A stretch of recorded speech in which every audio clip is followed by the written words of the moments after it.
抽中那个落款写上了吗？报印，你看，不是，在这儿写着呢。俺办事你还不放心？老钟，快贴上。好。我说童华，贴出去这么长时间了，咋就没人承包呢？能不能是承包费的问题呀？肯定跟这事儿有关系。咱们村啊，有个别人就是有懒汉思想，这没钱的时候吃救济，有钱了就把那点钱攥在手里不撒手。想改变大伙儿啊，挺难的。是这，不信俺带个头承包，咱村干部。你哪有时间管啊？挤总能挤出点时间。大哥，哎，都忙着呢啊！你们仨有事儿啊？那进屋里说吧。来，进来，坐吧。走，这。师傅，这好像有什么大事儿吧？这3个人还都不好开口。老三，你说。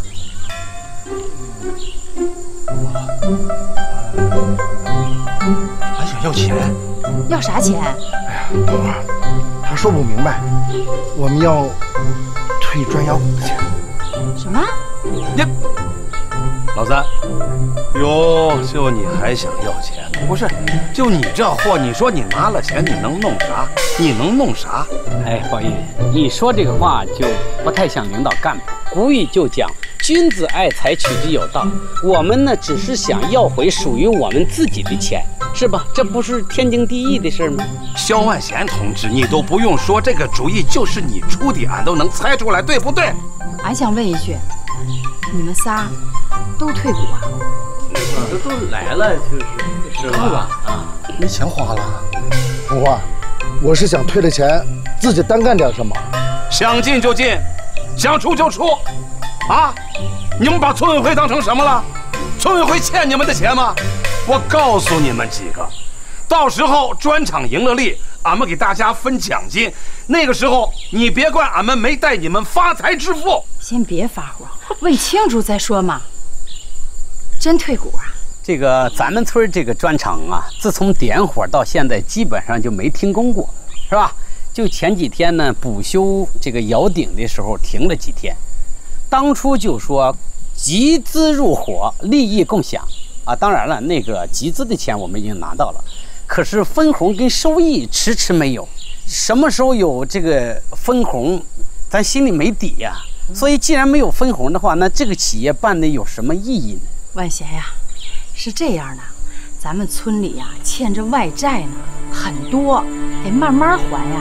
等还了外债，剩下的才是收益呀。可是这个外债什么时候能还完呢？萧万贤，你以为咱的砖厂烧出的砖是金砖银砖吗？不是，你算过没有？工资、水电费、材料费，你知道一个月要有多大的开销吗？你还动不动要钱，大家能赚多少钱？你自己说，凭良心说。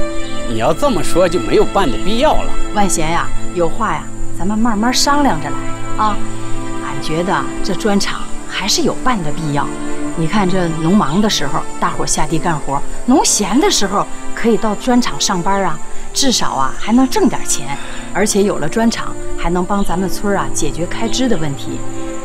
所以，俺觉得不能只看眼前，得把这眼光放得长远一些。从长远打算，这砖厂啊是有发展的。你们现在要退了股，那可就啥都没有。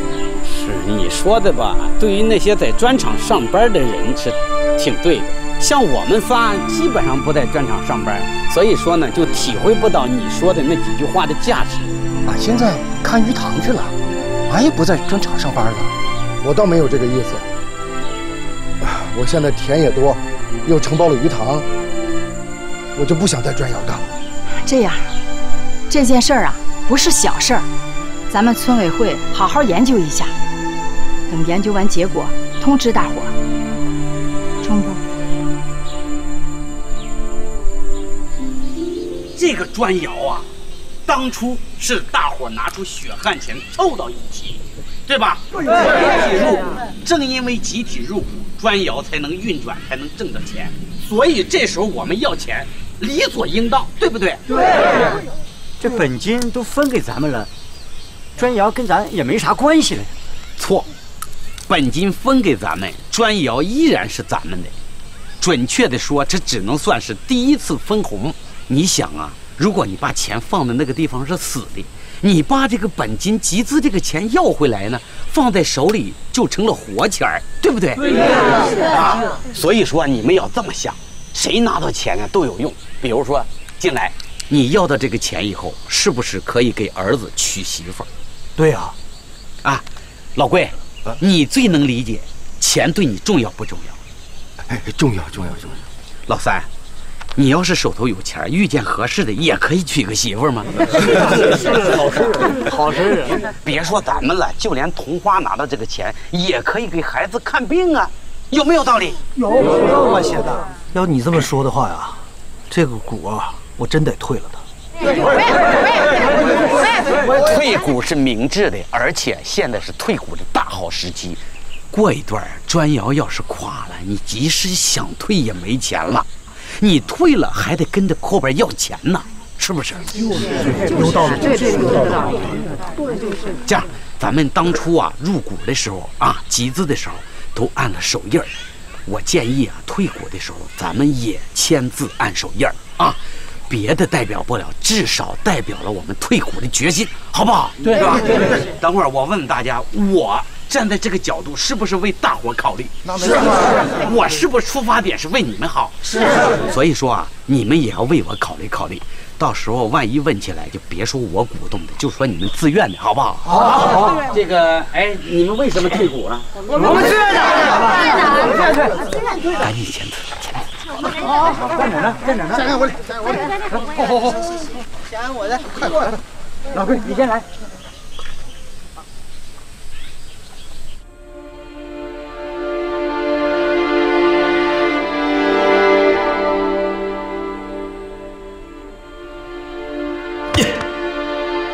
实话说，童话，咱也有责任啊。平时光强调了赚钱、赚钱、赚钱，哎，脑瓜子里边的事儿忽视了。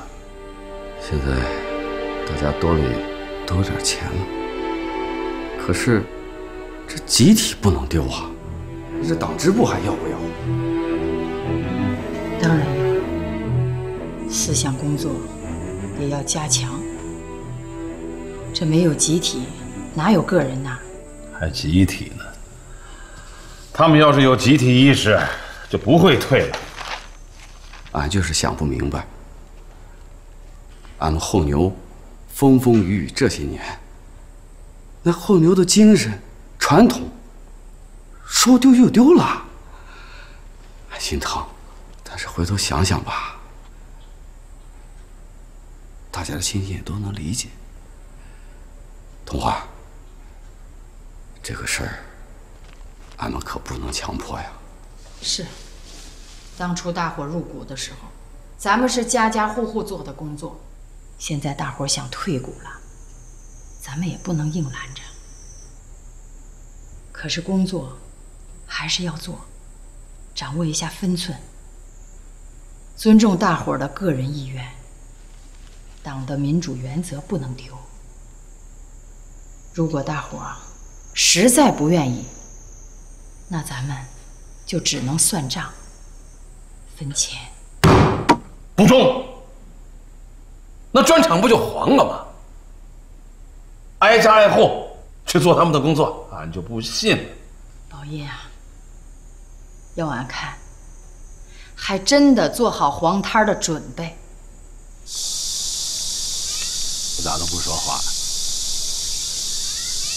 啊？那么想想没有，咱后牛垒砖厂多不容易啊！后牛人像侍弄孩子一样，用血、用汗、用泪水，把它一点一点喂养大。风里生，雨里长，这孩儿还没长大成人呢。腰板还没硬朗呢，这家伙撒手不管了，哎，自己的孩子看着就不心疼？俺咋不心疼了？可俺家穷啊，我那二小子又要讨媳妇了，人家要彩礼，我哪有啊？唯一能想到的，就是退股，还能拿点钱回来，能把孩子婚事办了，我就安心了。奶奶，恁孩儿又不结婚，为啥要退股？俺家去年欠收，粮食不够，这退股换了钱，换粮食呗。眼光短，哎，你咋不往远看呢？退，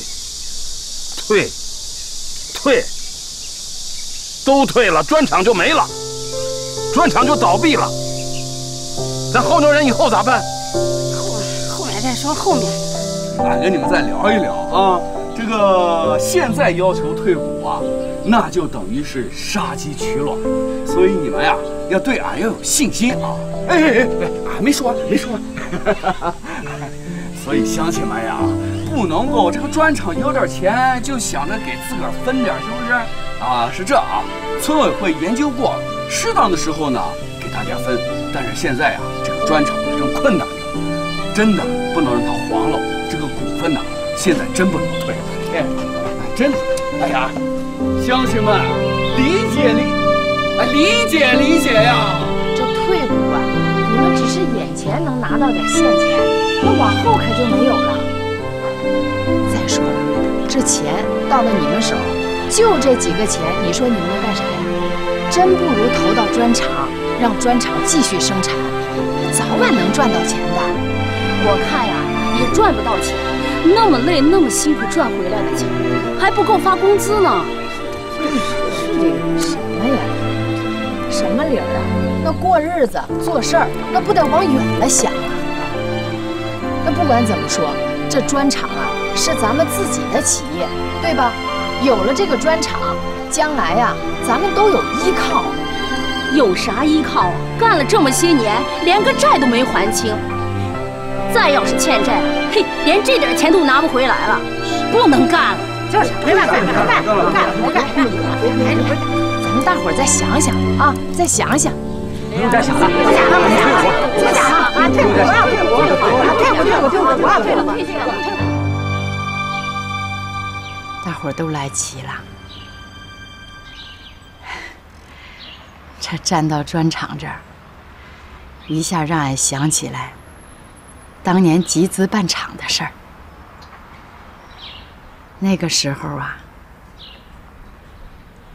咱们大伙手里刚刚拿到政府发的救济款，一块儿入股、签字、摁手印儿、签合同。现在想一想，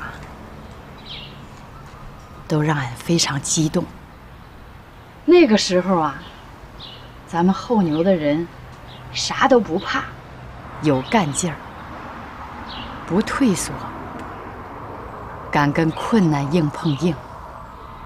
在那种条件下，咱们全村人齐心协力，点燃了砖厂第一把火。第一把火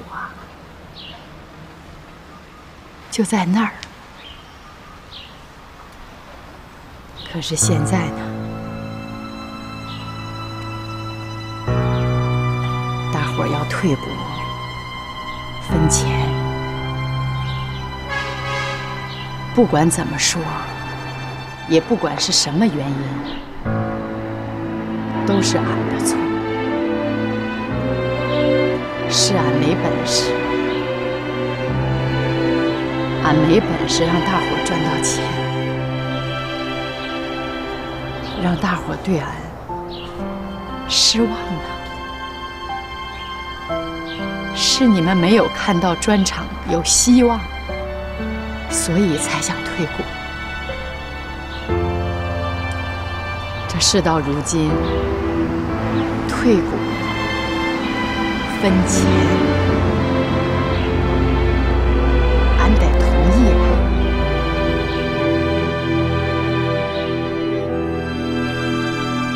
分就分吧，这大伙儿把钱拿到手吧，想干点什么，你们就干点什么。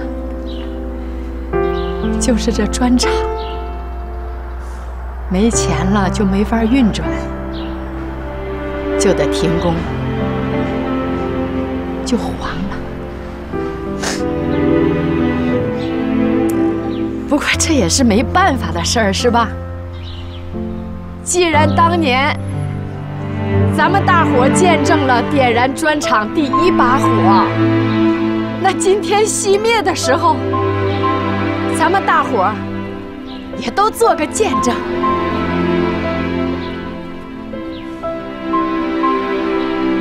宝子儿，去，你把那火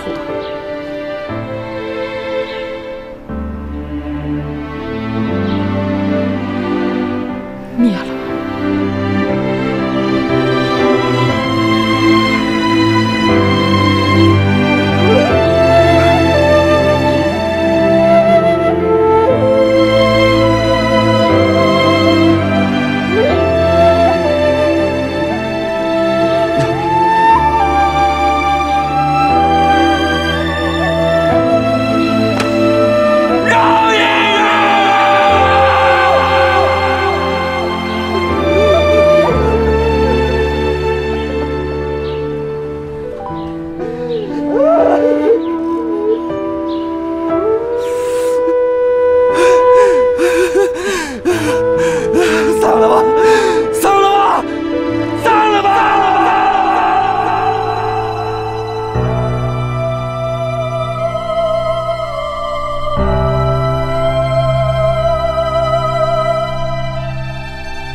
砖厂啊，天天开着，咱们也天天在这儿。这冷不丁停了，心里怪冷清的。可不，哎，曾经是大火熊熊，干劲儿冲天，这火咋一下就灭了？同行，没事儿，迟早有一天。咱砖窑这火还得让它烧起来，谁不想？可兜里没钱，拿啥让它烧起来啊？欠乡里的钱还没还上呢，真不好意思跟乡里开口了。哎，要不我再去找找沈老板，前段时间在咱们这儿开办纱厂，他亏了那么多钱。兴许跟他说说砖窑，还有合作的可能，咱们有销路，他也能赚钱，你说呢？人能来吗？试试呗。那就你去，我去不合适。中。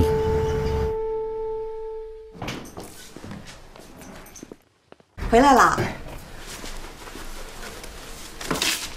哟，我家老王真厉害。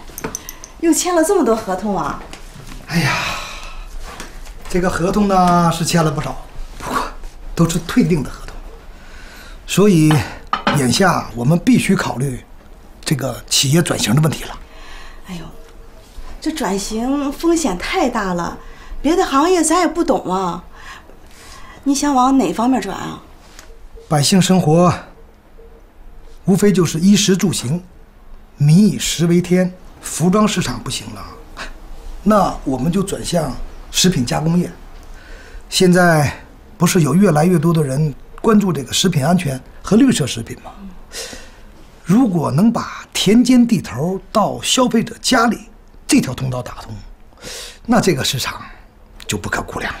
这个我完全赞同。前期啊，我还能给你帮上忙呢。哎呀，老婆，你呢就安安心心的做好你的后勤保障工作就行了。这个人选嘛，我已经物色好了。食品加工，对，这个问题我已经考虑很久了，也做了一些前期的准备。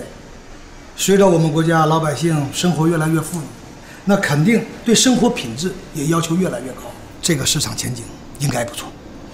是可以做一些食品的深加工或者地方土特产，应该很受欢迎。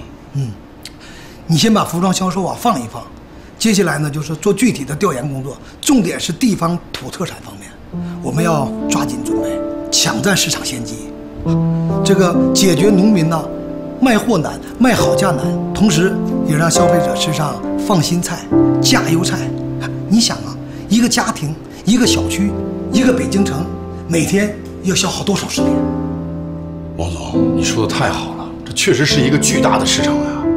我们再把市场精细的分类，给不同的消费者提供价格不同的优质食品。对，机会就摆在我们面前了，就看我们怎么把握了。那服装销售这块咋办？这个呢，我已经安排下面的人贴出公告让他们继续招人，招能人帮我们做销售，主要是把那些库存呢卖出去就行。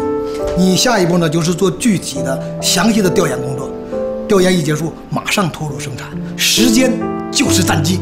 明白，王总，那我马上去准备。好。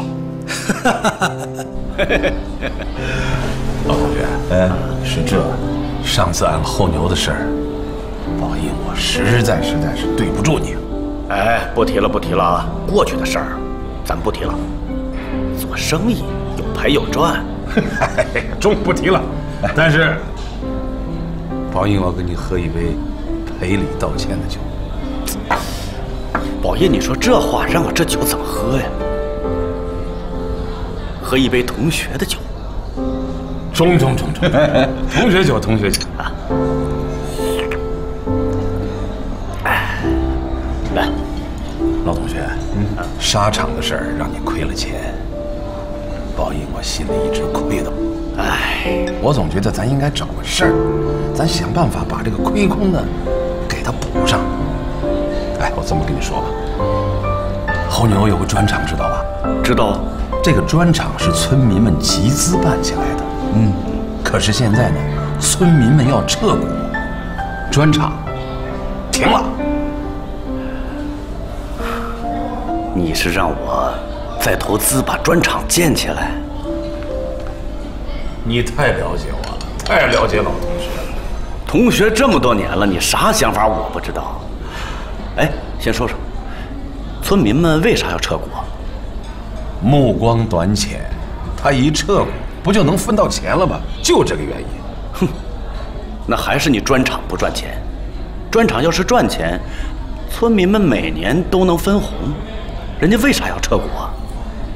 不赚钱的生意没人干。反正打死我也不干。呀，你别这么说，你听我说，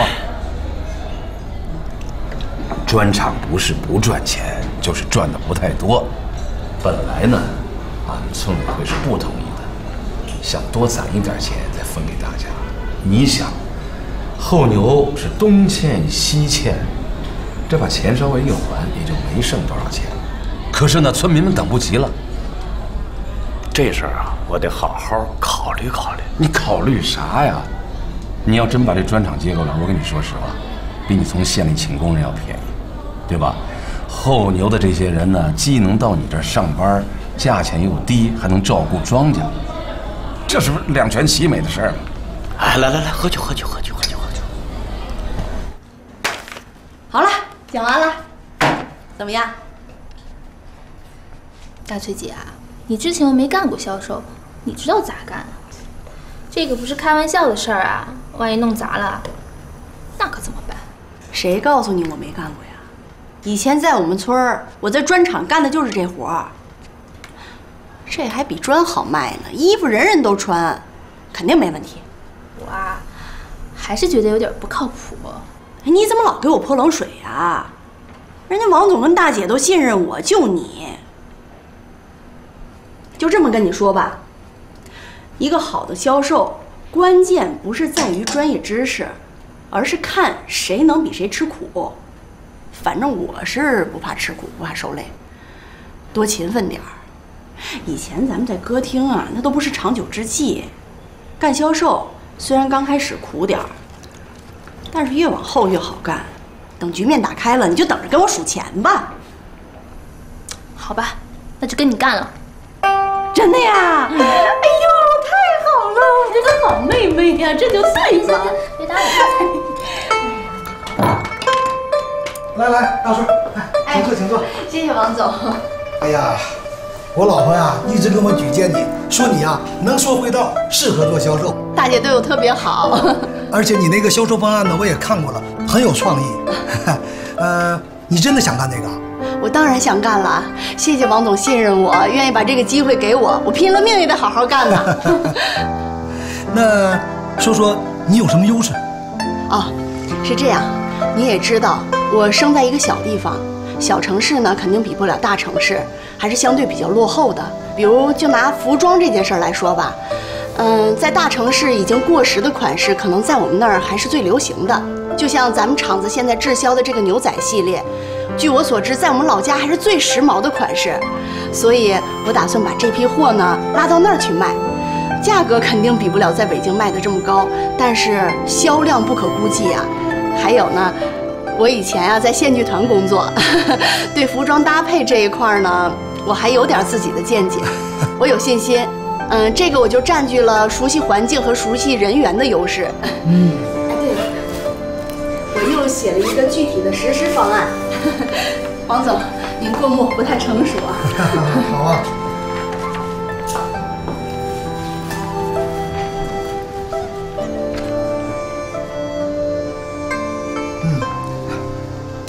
你的那个销售方案呢，我已经看过了，我觉得可行，就看你具体怎么实施了。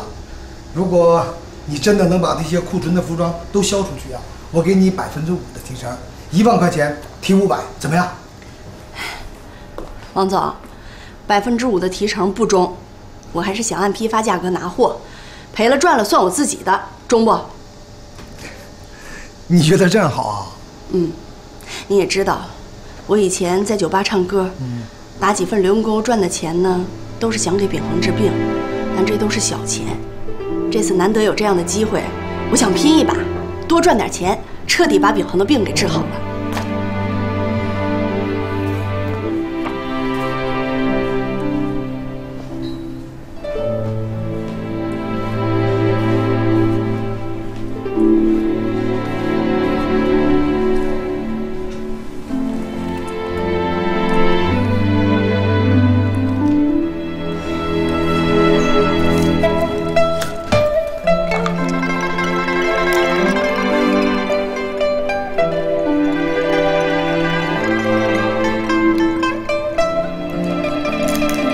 这样，你呢拿着这个单子到办公室直接办理手续。你可以先拿货，等你卖完之后再向我结算。谢谢王总。不过我现在只能给你这个价格，是在大客户拿货的基础上增加了5%。你要觉得没问题，签个字就可以了。没问题，当然没问题，很感谢您了。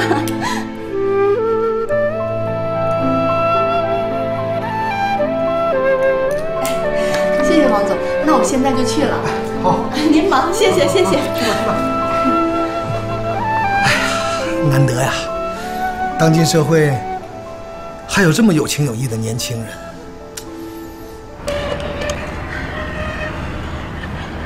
喂，妈妈，告诉你个好消息，咱们的计划实现了。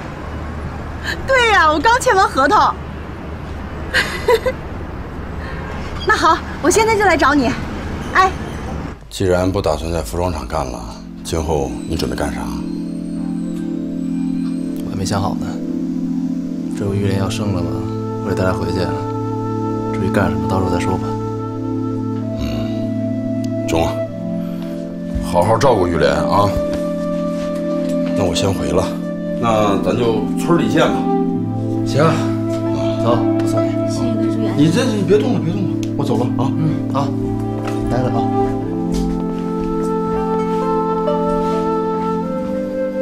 桐花，上回退了股之后啊，咱这账上就剩下这点了。给宝印看看吧。宝印，你看，干干的。这鱼塘啊，也没人承包，告示贴出去好几天了，一点动静都没有。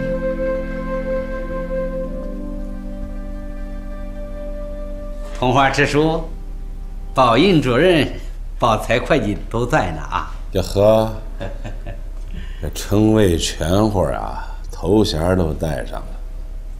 必有要事到村委会来，说吧。你说对了，确实有点正事儿。有事儿，坐下说。啊，好，那我就坐这儿了啊！坐。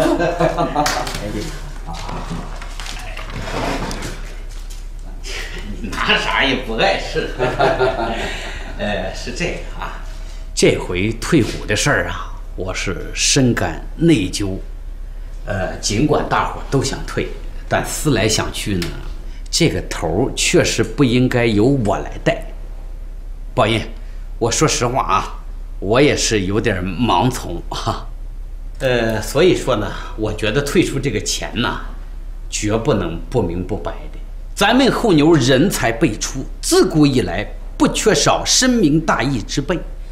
我萧万贤是文化诗人啊，我更明白好钱啊要花到正地方，好钢要用在刀刃上，是吧？所以呢，我想这个钱啊，应该带着砖厂的余温，继续在村里发挥作用。后牛类太阳从西边升起了，万贤，莫不是要把这钱想捐给村里啊？那倒不是，我想承包村里的鱼塘。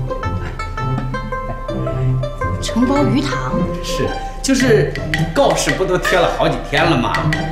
上回挖沙那几个就是大坑，我跟宝财都商量过了，我们2个人呢共同承包，他也同意了。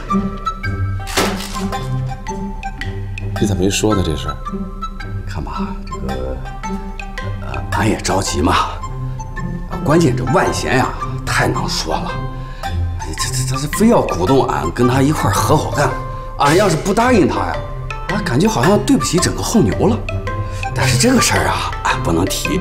俺要是提了呢，就有点假公济私之意，所以万贤提比较好。你不知道政策上允许不允许？你呀，符合政策的事儿，村里肯定支持啊。这政策呀，对谁都是一样的，你咋不早说呀？萧万贤啊，本来你聚众退股，我是要找你算账的。念其能承包鱼塘，算是干了件好事，抵消了我既往不咎。我绝对不会给你揪的机会儿。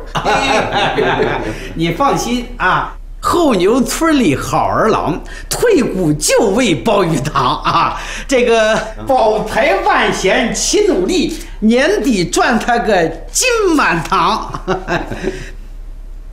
好。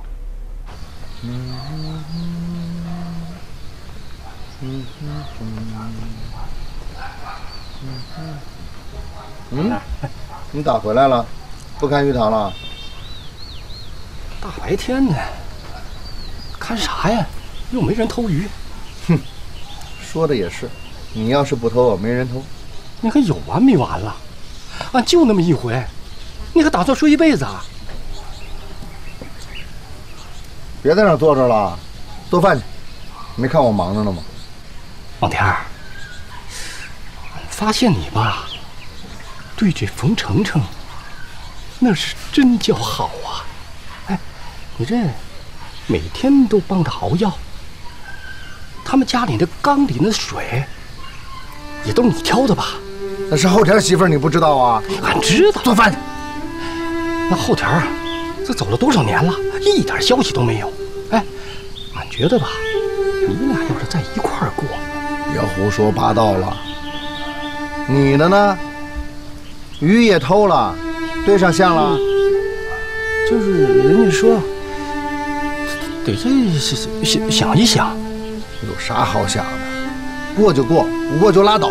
一想准没好事儿。俺也是这么说呀，可人家说了，啊不中。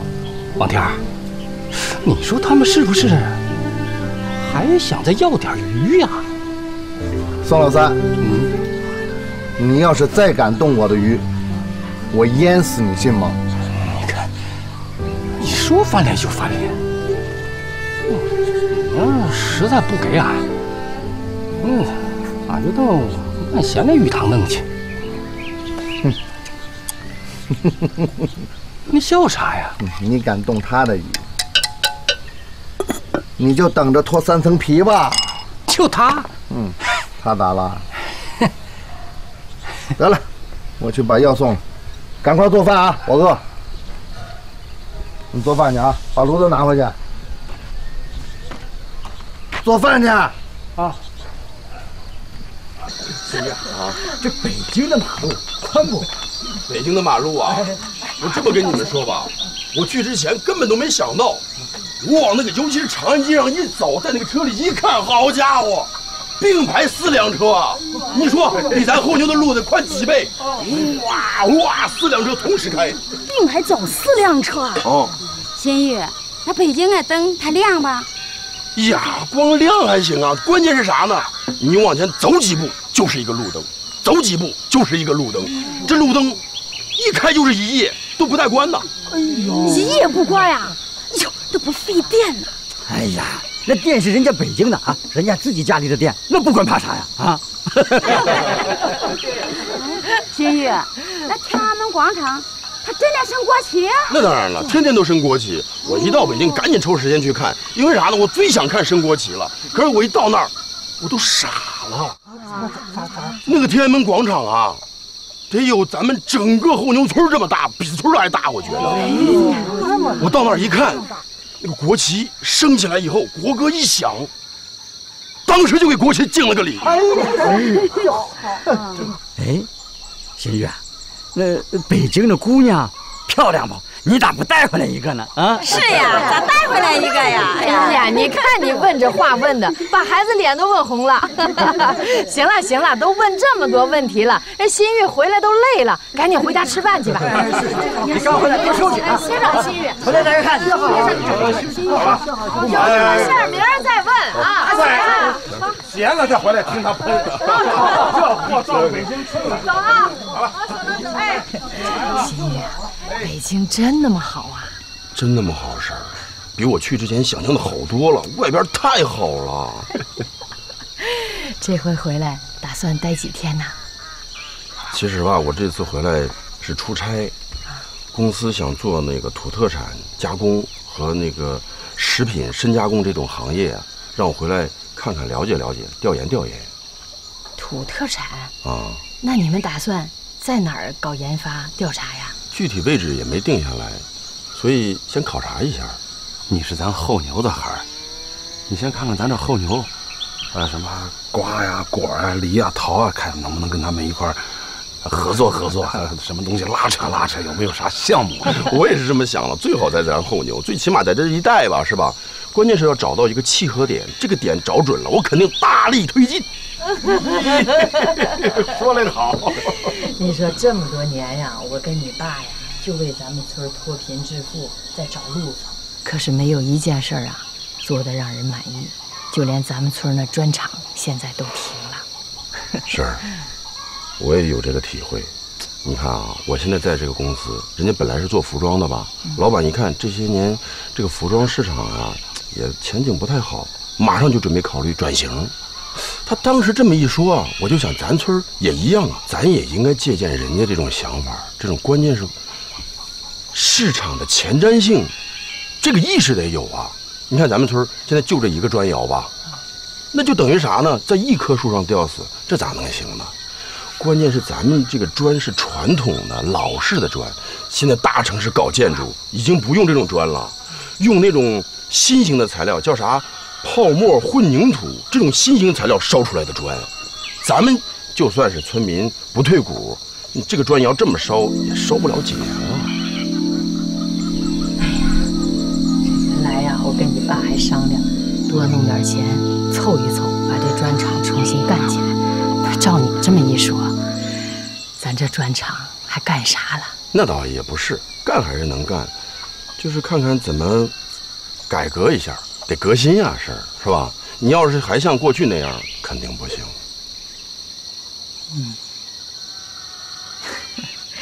对了，你在北京打工，看没看见大翠啊？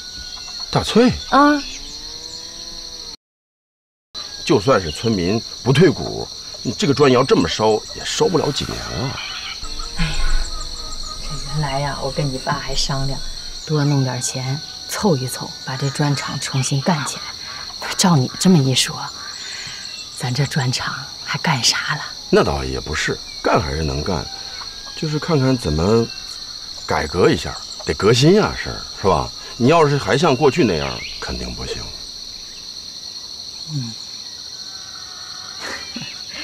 对了，你在北京打工，看没看见大翠啊？大翠啊，婶儿，你是说大翠也在北京？她也在北京打工呢。这回回来呀，你一定啊，给咱们老百姓多讲一讲你在外面看到的啊，外面的形势啊、发展呀、变化啊。是。我跟你爸呀，跟咱全村老百姓都是井底之蛙，啥也不知道啊。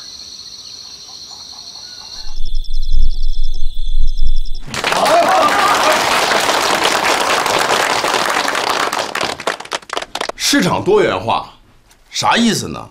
就是咱们看问题、做事儿不能单一，要多角度、多方位的思考判断。过去啊，咱们种枣树、核桃树，地里长的红薯、花生，养猪、养鸡，大家看起来都很简单，是吧？现在不一样，多元化就是指的把过去看起来不起眼的事儿啊，你把它深加工，把它再研究研究，推出新产品，到了市场上之后呢，也许它的市场价值就不得了了，就是这个意思。所以呢，咱们应该也多想想，群策群力，共同想一想有什么咱们后牛适合开发的产品，好不好？我的意思呢，就是咱不能像过去那样，只是传统的农耕方式了，应该跟上时代的步伐，咱不能掉队呀，对吧？啊。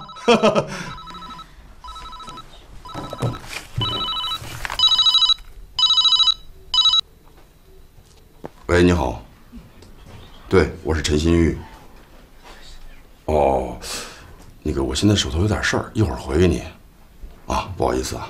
好。哎，新玉，你拿的这啥玩意儿啊？还有人说话呢，这是电话，就跟咱村委会那个座机是一样，就是没有线，无线的。喂，啊，这咋不说话了？行，这是个好东西。有人管这个叫大哥大，大哥大就是这个。先不说这个了啊，咱接着说这个市场的问题。懂啊。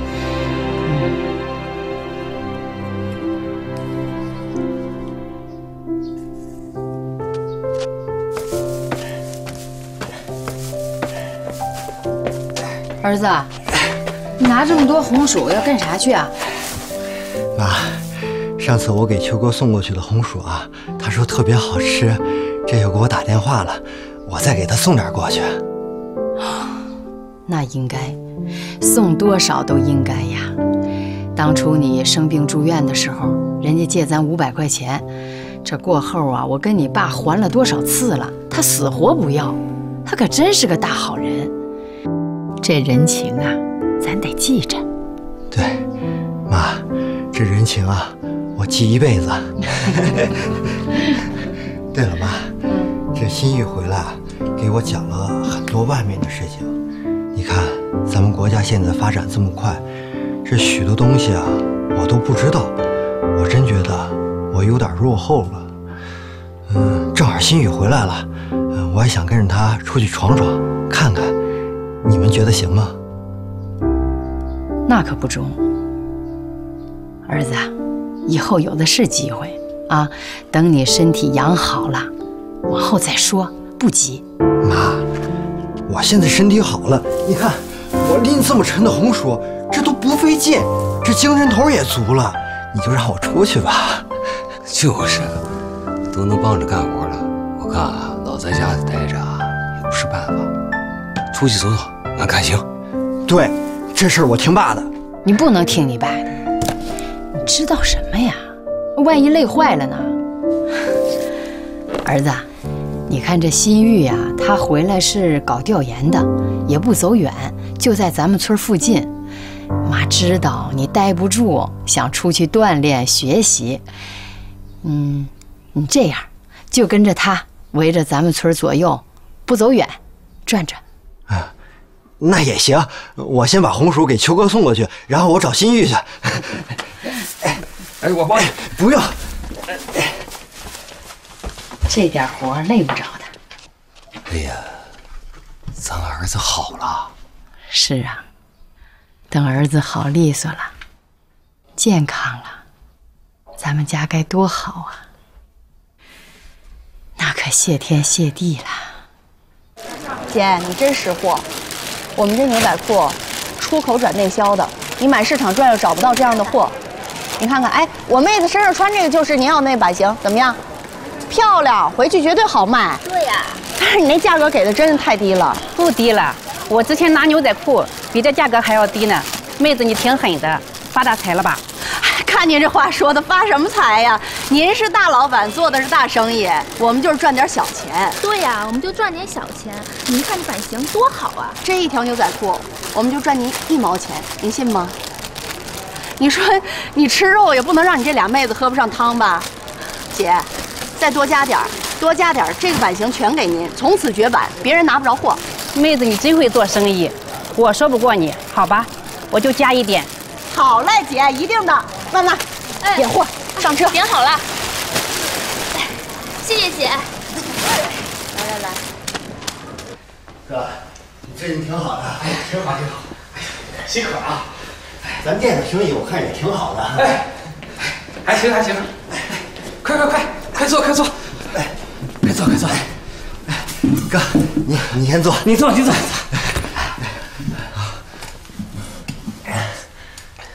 这么快啊！刚跟你说了就送来了。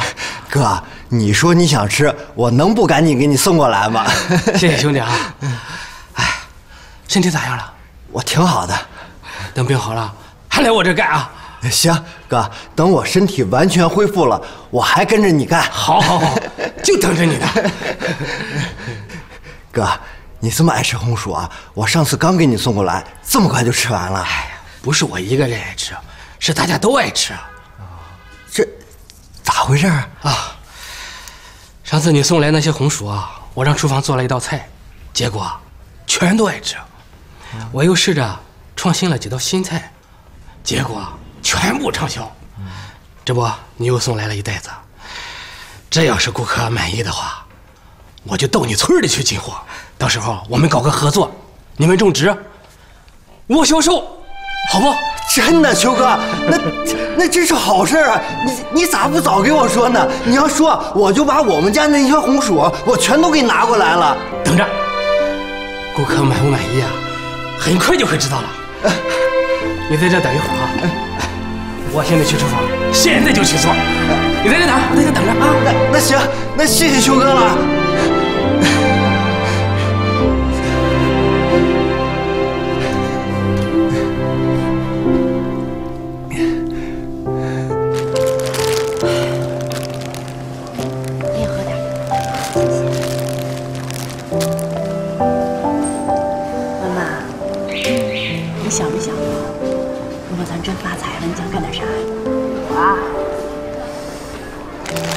妈，就准备回家找个人嫁了，啥也不干，安心当个全职太太。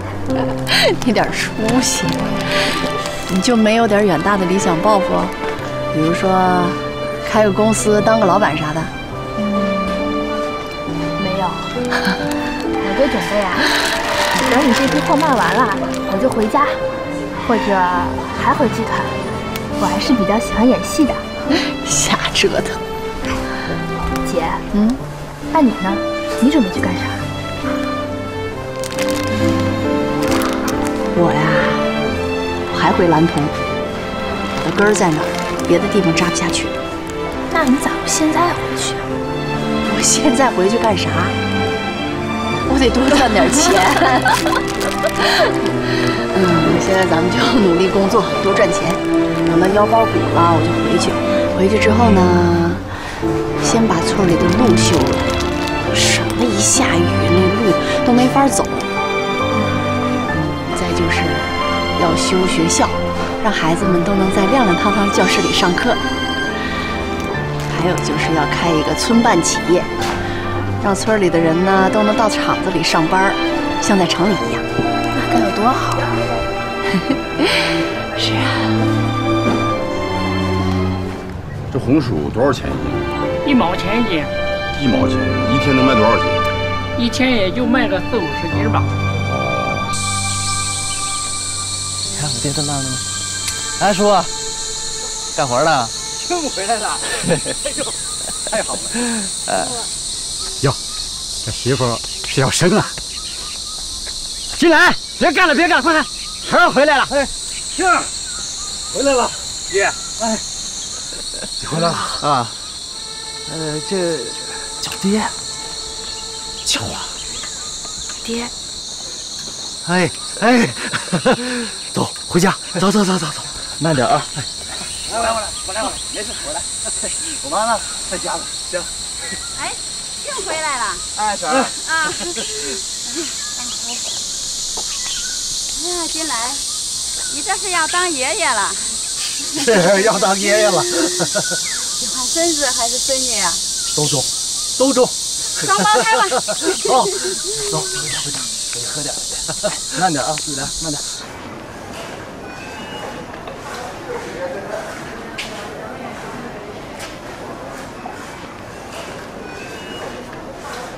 大队姐，你说咱这2天生意咋不好了呢？可能是饱和了吧。这地方本来就不大，很容易满足需求。姐，你这变化不小啊，心思都一套一套的。干哪一行就得研究哪一行啊，说的都是外行话，咋做生意啊？说的有道理，那我也得好好学习学习了。姐，你说咱这生意不好，可咋办啊？哎，妈妈，我看要不然咱把这批货拉到蓝铜去卖怎么样啊？这儿虽然饱和了，那儿可能还有需求呢。你看啊，咱们这牛仔裤出厂价是30，咱就卖50，刨去运费啊、开销什么的，少赚点是少赚点，总比在这干等着强啊。说的有道理啊，就听你的，只要咱能赚钱就行。看你小财迷样。那行，不等了，说走就走。好。慢点。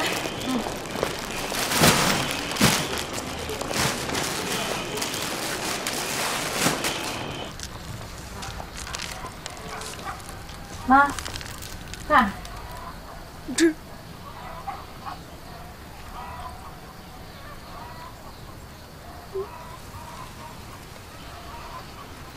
爸，妈，你们好。叫叔就中了。看我爸。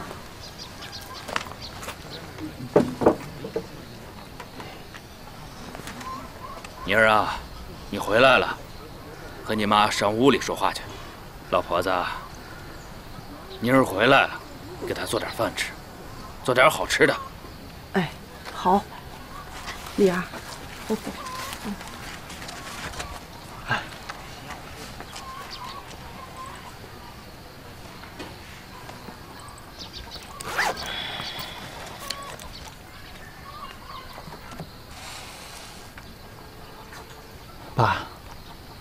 这钱啊，是我跟玉林2个人打工的钱。我给我爹一半，剩下一半都给你。我们没征得你的意见，就住一块儿了。你别生气，我一定好好对玉莲的，你放心。孩儿啊，这钱你拿回去。这几年你们在外边打工也不容易，这也不是彩礼钱，我们不能要。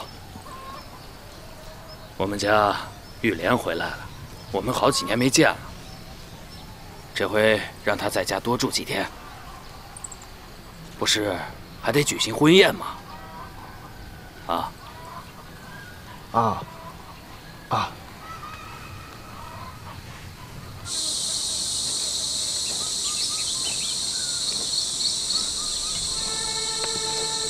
爹，爹，哎，这样，回来了。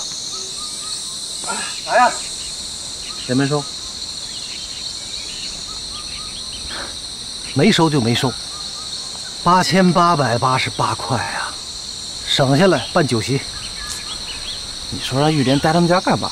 一会儿回来多好，人家好几年没见到自己姑娘了，留下住2天咋了？那我这不是马上婚宴了吗？我怕她出什么幺蛾子。她能出啥幺蛾子？你没看玉莲那肚子啊，怀的可是咱老赵家的种啊，还怕她？那可说不准，她万一想不开把孩子打掉，那咋整？她敢，我借她10个胆她也不敢呐。儿子，把心放到肚子里啊，回家准备婚宴，等日子定下来啊，通知他老白家就中了。走，回家。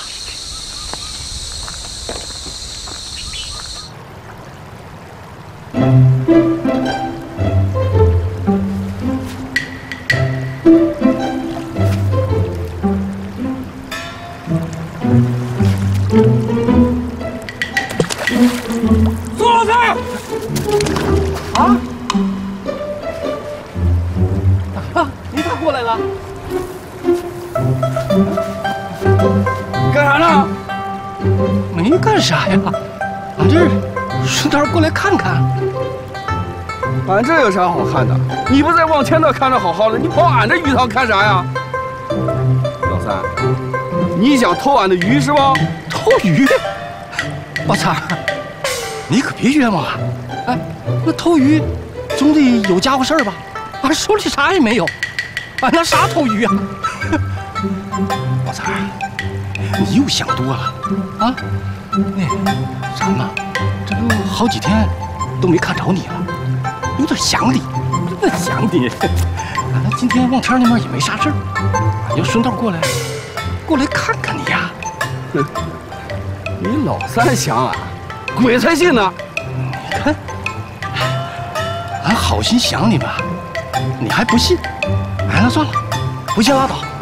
哎，宝三，咱可说好了，啥都没有啊，手上、身上，你看，啥都没有了，什么都没发生。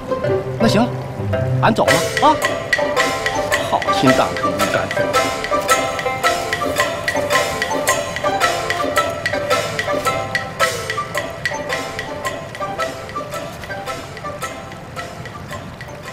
想俺了。哎，你有没有亲眼看见他手里拎着什么东西呀？俺仔细看了看，没拿啥呀。但这个宋老三，连望天的鱼他都敢偷。宋老三最大的毛病就是爱偷东西，这个事儿咱们必须得盯住，别鱼还没长大，把鱼苗都偷走了，这算啥事儿啊？要不这样，外县，咱养2条200斤大狼狗咋样？200斤的大狼狗啊，吃的比你都多，拿啥喂呀？那咋弄啊？这样，嫂子我媳妇儿，咱俩人4个人，黑白昼夜轮流值班，一定把它盯紧，中不中？那行，你说好了啊，你俩可都得去值班。这你放心，肯定会值班。如果他有问题，咱们根据情况而定，实在不行，就送进公安局。哎，万仙、宝财，周麦回来了，麦子回来了。哦，好。这麦子一走这么长时间，一点消息也没有，不会是又缺钱了吧？咋这时候回来呢？啊，作为村里的文化人，这个事儿我得去看看，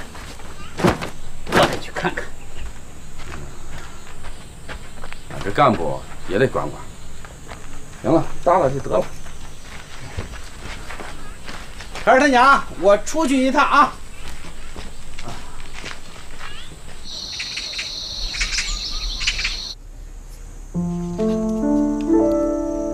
麦子，你拿出这么些钱，什么意思啊？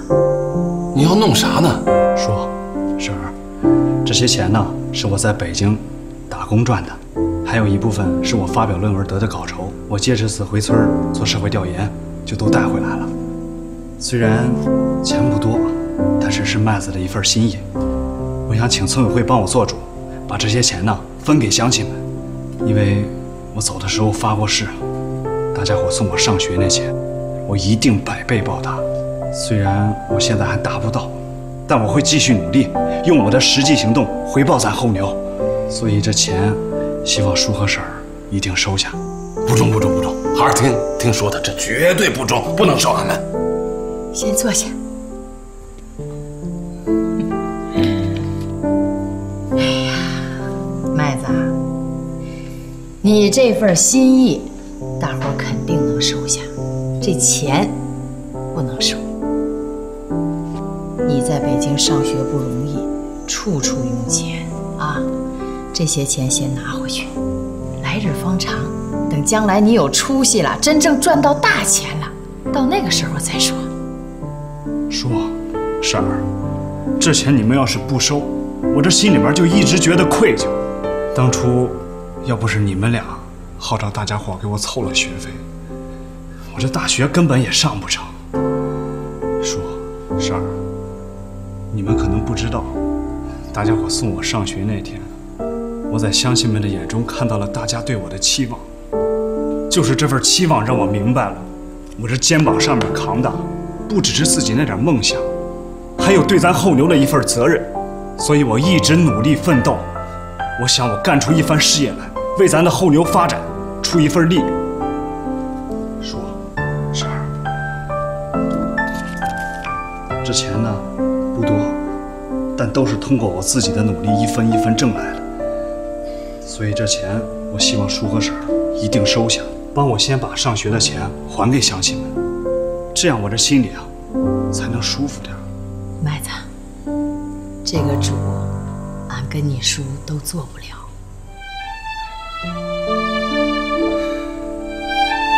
叔，您能帮我把喇叭打开一下吗？我想和乡亲们说几句话。中午。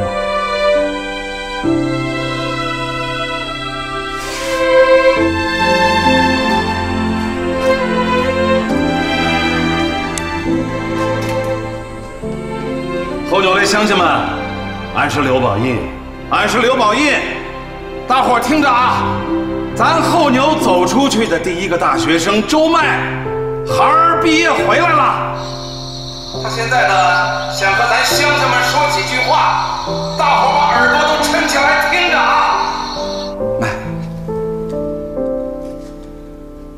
二爷爷、二奶奶，村里的各位叔、婶儿、哥哥姐姐们，我是麦子，我回来了，我把大家伙送我上学的钱带回来了。这是麦子的一片心意，希望收到通知的来村委会领下钱，谢谢大家伙。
钱填好了啊。好嘞，那钱还在后头呢。加把劲儿，来，把下批货摆上。行，我来帮忙。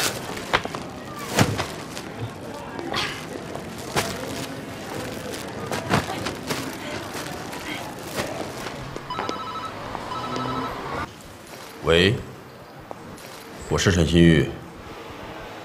好，好，好，我马上就到。哎，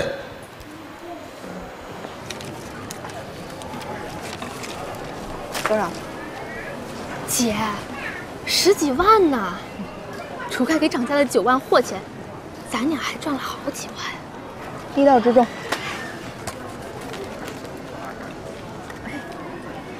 大崔姐，你说咱这钱咋分啊？咋分啊？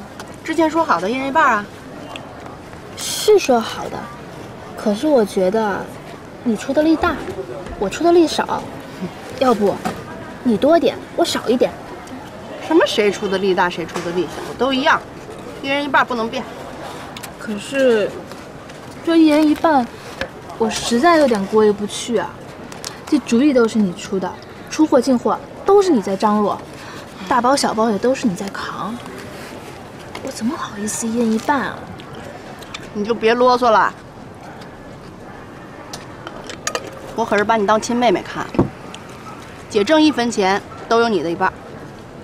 赶紧吃饭吧，一会儿还干活呢。你们这些产品的基本情况我已经了解了，我觉得我们可以多层面的合作嘛。比方说从选材到加工到包装，一直到销售，咱们都可以合作呀。那太好了，我们合作起来，打开周边市场，对大家都有利。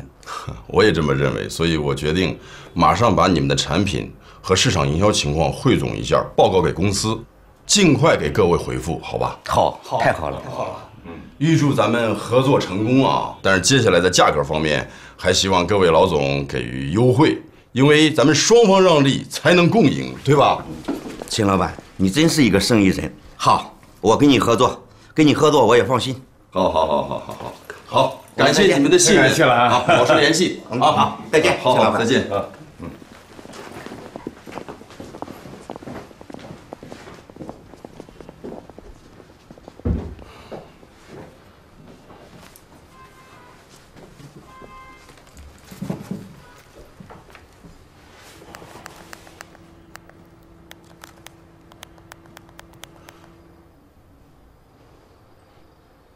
王总，是我，这边的市场情况我基本上已经摸清楚了，我打算今天就给你传真一份调查表，您来做判断。我呢还是想在周围继续考察考察，您看可以吗？好，您放心。好，再见。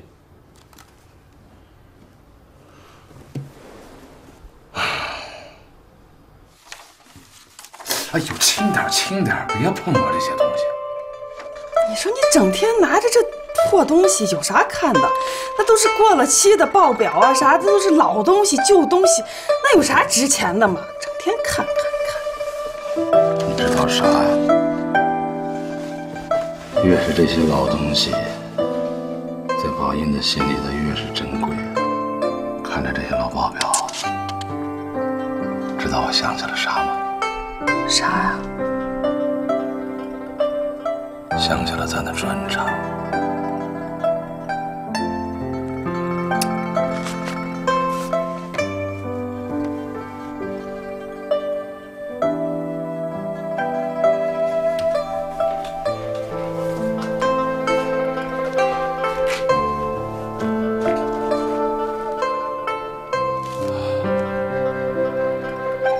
焦书记，你笑话俺刘宝印了吗？宝印这个候牛的主任不称职啊，专场停工了。宝印，我今天给您发个誓，我一定要让俺这候牛变成肥牛，变成一头会飞的牛。俺要给俺这候牛插上翅膀，一定要让它飞到生活富裕安康的道路上去。亲家，来搁水来。好，哎，亲家我，快坐，别忙了啊。好。以后啊，咱就是一家人了，是吧？亲家，我这次来呢，一是给你送彩礼，这二呢，是想和你们商量商量，咱把孩儿的大日子定下来吧。话既然说到这儿，我们老白家在咱老井也算是一户。不是我要这个彩礼，在咱们老井不是兴这个理儿吗？下个彩礼，我们老白家在咱老井村也有个面子，不是？是，亲家，您说的在理啊。哎，这以前呢，是家里头穷，实在是拿不出来。刚好点儿，玉莲这肚子又遮不住了。我觉得这事儿呢，宜早不宜晚呐。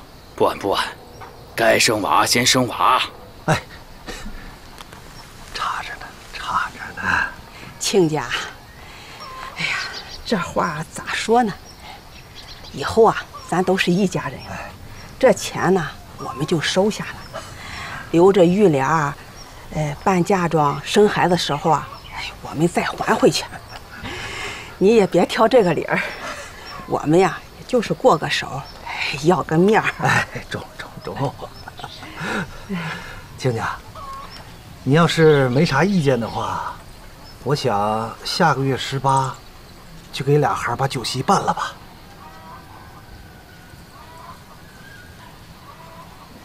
那中，那就下个月18晌午你们来接亲。中啊，那就定好了啊。好，下个月18晌午，我来接亲，行吗？啊，接亲，回来。吃完了饭再走吧。不了啊，家里还等信呢。哎，老范，你咋又来了？啊？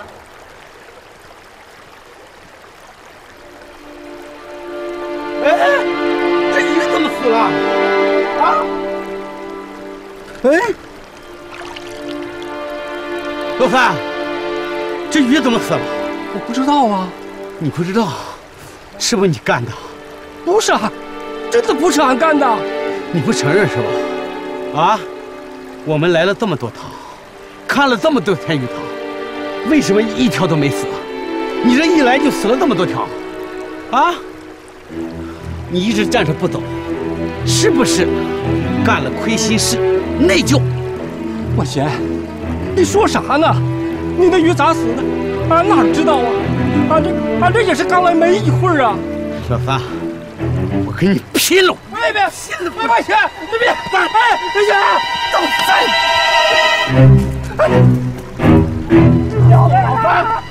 小万贤杀人了！救命啊！小万贤杀人了！哎呀！老三！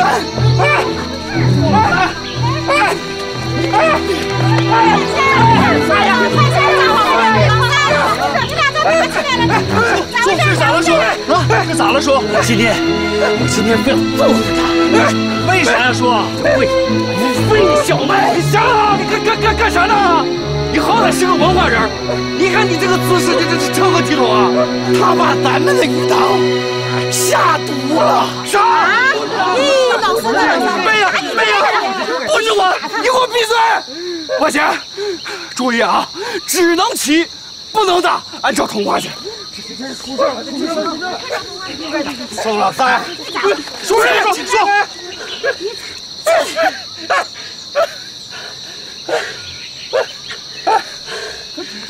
我是一个文化人，君子动口不动手，尔等鼠辈竟行此龌龊之事，真是孺子不可教，小目不可雕也。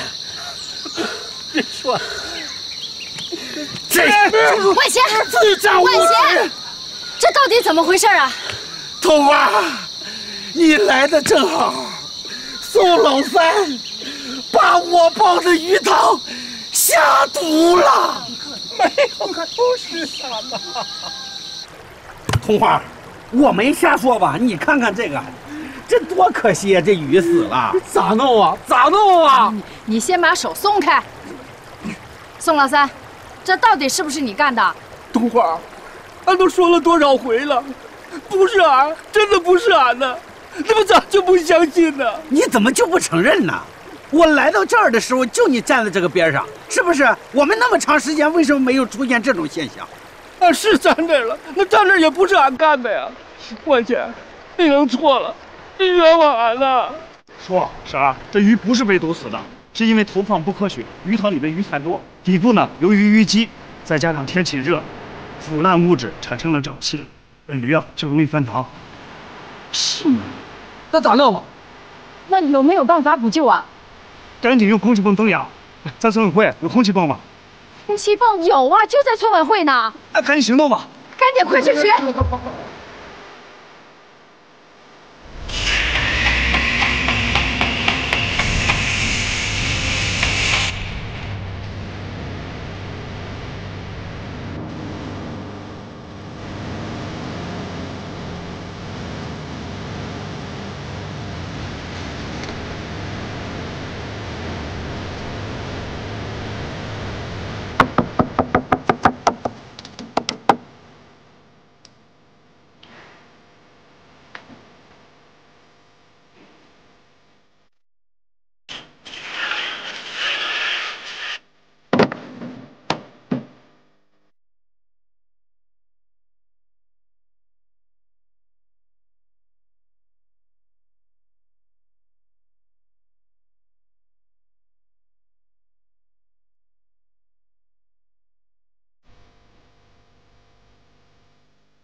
我宣布，肇庆白玉莲结婚典礼现在开始。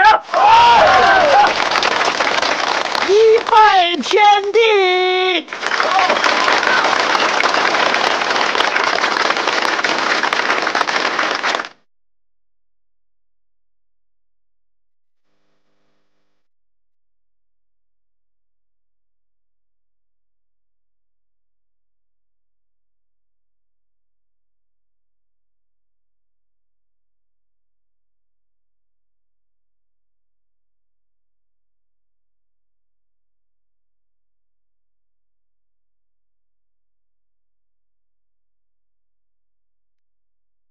饭吃。老小孩啊，你这衣服穿的有模有样的哈，你是不是在外面就吃不上饭啊？你给妈说说，你在外头净吃些啥呀？你说吃啥啊？都不如家里的饭菜香。孩儿啊，多吃点啊。妈再给你弄点好吃的去。这也够了。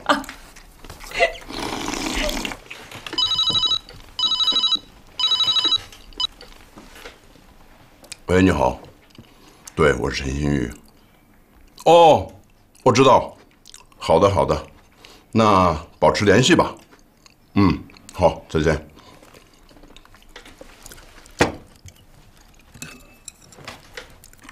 你刚和谁说话呢？有客户。我咋看着这个就像王成用的那个爆话机？再背个背包，为了胜利，向我开炮！亲爱的首长，爸，你说对了，这就是个小的步话机。这玩意儿说一次话要钱不？当然要钱了。本地通话1分钟6毛，要是长途1分钟1块2。在咱这后牛，算是本地还是长途？外地的号码带回到后牛来打，不管是接还是打，都是1分钟1块2。耶！这咋真贵啊？公司联系业务需要啊，你别管了。联系业务也得节约为本，你这不是说一次话就等于烧钱的吗？这不跟过去不一样了，现在时代变了。时代变了。过去焦书记，他当县委书记的时候，上下班骑个自行车，而且还是几个人合用。那个时候条件比现在差，焦书记的精神可不能丢啊！听见了没，孩儿？爸，不丢，我保证不丢。你放心吧，我心里有数啊。耶，又来了，又来了。喂，哎，王总。对。哎呀，那太好了！好，我等着。哎，再见。他说啥呀？爸，王总说了，他要亲自到后牛来考察。考察？好了，师傅，走吧。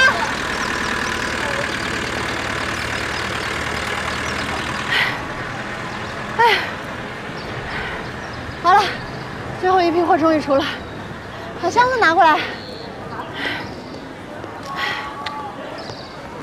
妈妈，晚上想吃啥，姐请你。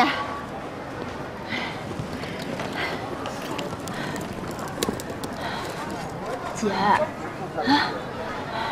我有件事想跟你说。啥事儿啊？我不能跟你一起干了，我要走了。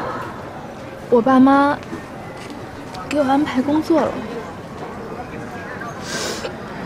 啥工作呀？说让我去上学，培养我当电视台的主持人。我自己也愿意去，所以我以后就不跟你干了。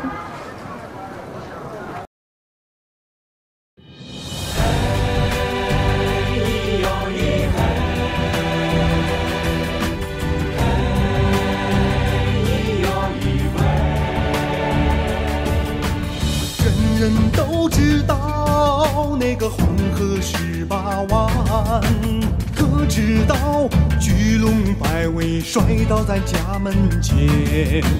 人人都知道那个当年的好领班，可知道干部和群众追赶了几十年，几十年。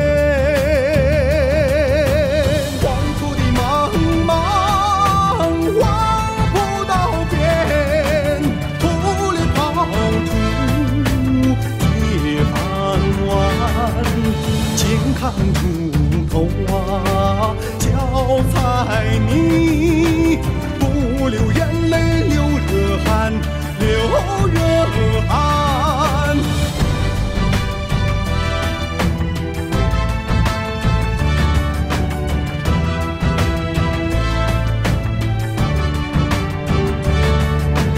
人人都知道那个风沙和眼尖，可知道贫困和苦难已成为昨天。人人都知道那个当年的领头雁，可知道老窖的宏图咱正在实现，实现。好同处翩翩，望不到边，麦浪翻滚到明天，千年古乐唱新曲，不靠空喊靠实干，靠实